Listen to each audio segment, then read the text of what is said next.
Good afternoon for Friday, February 7th, 2025 from the Kenner 18 RC Workshop. Today I'm going to talk about how I build from plans. Years ago, when there's a lot more model magazines around, you get a magazine that had an article in it, and in the article there was a set of plans. You would order the plans and then build the plane. And as you're moving on, you may think, oh, there's a plane I really like to build. There's not an ARF off it. There's not a kit. I really want to build it. And this, in my case, it's going to be the Fairey Swordfish. I found the plans from a source. I think it's 72 to 74 inch wingspan. I had a desire to build a Fairey Swordfish because when I was a little kid, I watched the movie Sink the Bismarck, and the swordfishes from the carrier Ark Royal flew out in almost 0-0 conditions and dropped some torpedoes on the Bismarck, jammed the rudder, and then the Royal Navy was able to finish off the Bismarck. So when I get a set of plans, what I like to do is usually take them to Staples or places like that where they got a photocopy machine, and I'll photocopy all the parts instead of cutting up my plans. And so I'll cut up the plan, make these parts, and I'll make templates. I'll either put them on poster board. If it's a complicated project, I put it on poster board. That way I find putting a template on poster board and cutting the part out of the poster board and seeing how you're handling with your hands, you seem to get an idea how these parts might fit. For sometimes less complicated projects, I'll just take my Xerox copy and I use these Elmer's purple glue stick. I'll just cover the back of that photocopy with the Elmer's glue stick. The reason I like the purple one is because when the glue is dry, the purple turns clear. And I'll just lay the plan on the balsa wood, let it dry, then I'll cut out the part. And see, on the swordfish, I decided on the ribs.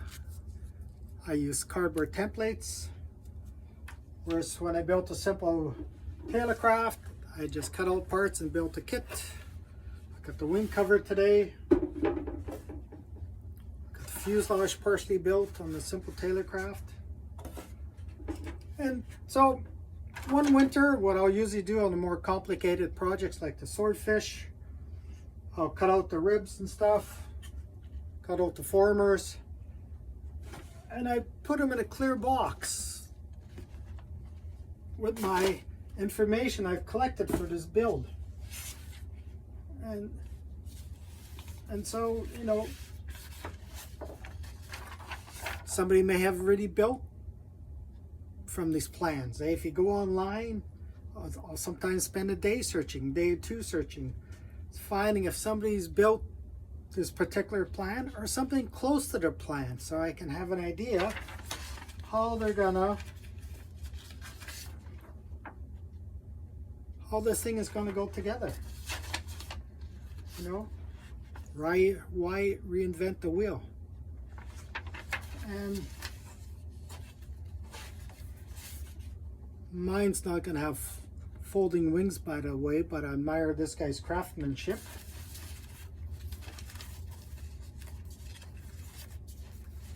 That's what I do. I put a file together, print out some key pictures, what I think how things are going to go, what the wings going to look like, the ribs are going to look like. So I usually put a kit together in the winter In the next winter, I might start building it. I don't usually build in the summer. I save summer for flying seasons because our flying seasons are so short. Our flying seasons maybe run from May till mid-October. If we're lucky, maybe, get into October. If we get a spot of bad weather in the spring or fall, I may build a tail or something like that. What I'll also do, even if there's an ARF of the plane I'm building, this is a ESM ARF. It's a lot bigger than what I wanted.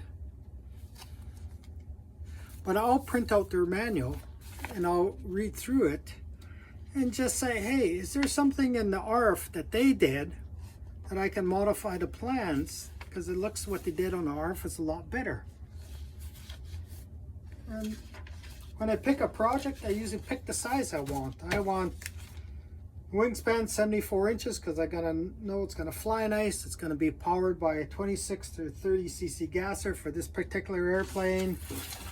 The fuselage is gonna be, I don't know, probably gonna be about 6 feet long, and it has to fit in my pickup truck box. It's a Chevy Silverado extended cab. The box is 6'6", so everything has to fit in the box for me to get it to the field. And what other thing I do, I'll go show you, is that I like to hang the plans on the wall. In this case, I hang them off the furnace ducting, heating ducting with some magnets. And I'll let them sit there, and sometimes I'll mark them up with highlighter with some key longerons are, where the center line is.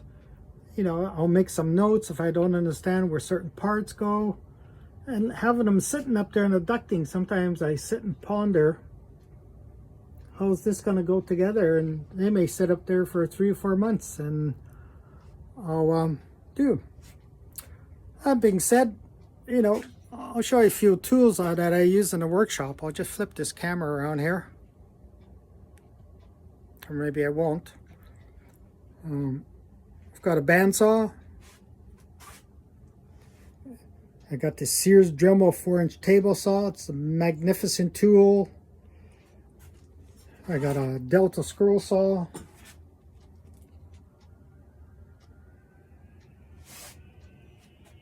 Past my Hanger 9 Spitfire, got this Dremel sander.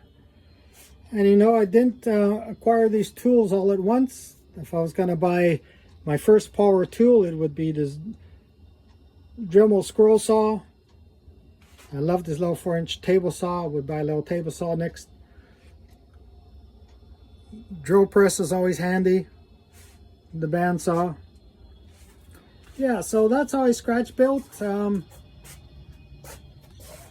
Make sure you like and subscribe to get my other videos. If you ever have questions, I'll leave my email in the comment section. So you can email me in the comment section. Today I'm going to work on probably putting on the ailerons onto the wing of this simple Tailorcraft. It's going to be one of those nice, gentle